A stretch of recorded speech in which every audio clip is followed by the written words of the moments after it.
Ciao amici, bentrovati. Dan untuk teman-teman yang baru bergabung, benvenuti ya teman-teman. Di video kali ini kita akan berbicara tentang alat-alat transportasi dalam bahasa Itali.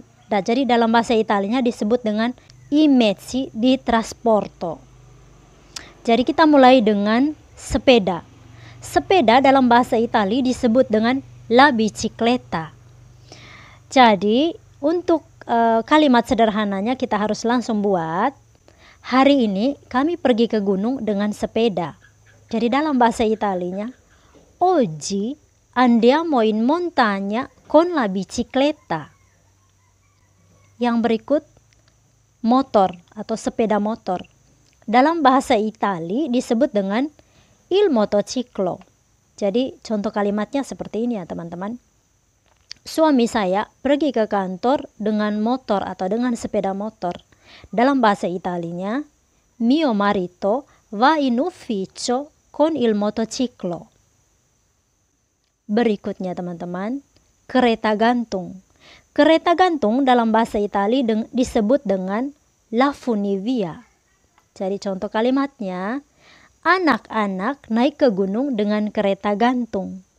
Dalam bahasa Italinya, i bambini vanno in montagna con la funivia. Kursi gantung. Kursi gantung dalam bahasa Itali disebut dengan la seggiovia. Jadi contoh kalimatnya, Elisa mengelilingi gunung dengan kursi gantung. Jadi dalam bahasa Italinya, Elisa circonda la montagna con la seggiovia. Metro atau kereta bawah tanah dalam bahasa Itali disebut dengan la metropolitana.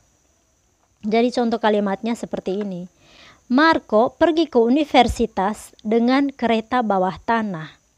Dalam bahasa Italinya, Marco va all'università con la metropolitana.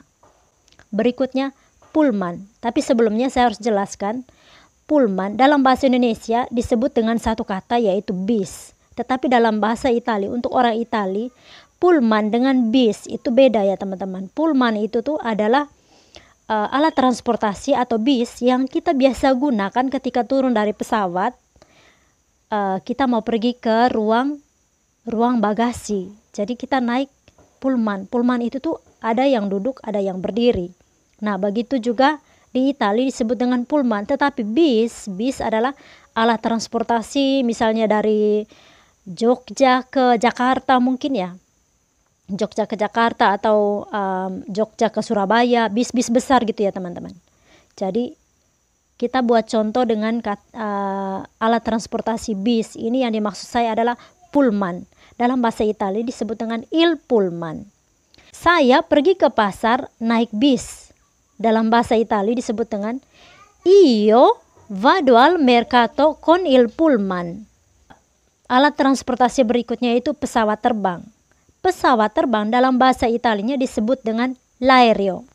Contohnya, orang tua saya datang ke Pontianak dengan pesawat terbang. Dalam bahasa Italinya, i miei genitori vengono a Pontianak con l'aereo. Helikopter. Helikopter dalam bahasa Itali disebut dengan l'elicottero. Jadi contoh kalimatnya, tadi pagi atau saya melihat helikopter pagi ini, atau tadi pagi saya melihat helikopter. Dalam bahasa Italinya, stamattina ho visto l'elicottero. Berikutnya, perahu. Perahu dalam bahasa Itali disebut dengan la barca. La barca. Contoh kalimatnya seperti ini. Para nelayan berlayar menggunakan perahu. Dalam bahasa Italinya, i pescatori salpano in barca. Berikutnya lagi kapal laut. Kapal laut dalam bahasa Itali disebut dengan la nave. La nave. Jadi contoh kalimatnya, kapal laut atau kapal laut ini berangkat dari Jakarta ke Labuan Bajo. Dalam bahasa Italinya, questa nave parte da Jakarta per Labuan Bajo. Yang berikutnya lagi teman-teman, l'autobus dengan la macchina. L'autobus, bis, dalam bahasa Italia disebut dengan l'autobus. Sedangkan mobil biasa, mobil keluarga gitu, disebut dengan la macchina. Contoh untuk kedua kata ini. Putri saya lebih suka naik bis atau naik bus daripada mobil. Dalam bahasa Italianya, a mia figlia piace di più prendere l'autobus che la macchina. Dan yang terakhir adalah kereta api. Kereta api dalam bahasa Italia disebut dengan il treno. Jadi contoh kalimatnya, kereta api berangkat dari Napoli ke Roma pukul 8 pagi. Dalam bahasa Italianya, il treno parte da Napoli a Roma alle 8 di mattina.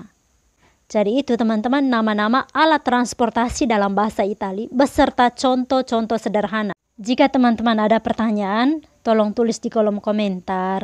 Jika ada koreksi, sampaikan juga di kolom komentar. Atau mungkin teman-teman beri masukan untuk konten-konten saya, untuk vlog saya tentang bahasa Italia. Mungkin ada yang teman-teman perlukan. Tolong tulis di kolom komentar juga ya. Oke teman-teman, oh iya jangan lupa subscribe ya teman-teman. Untuk teman-teman yang sudah menonton videonya dan belum menjadi bagian dalam channel saya, tolong di subscribe ya teman-teman. Oke, ciao.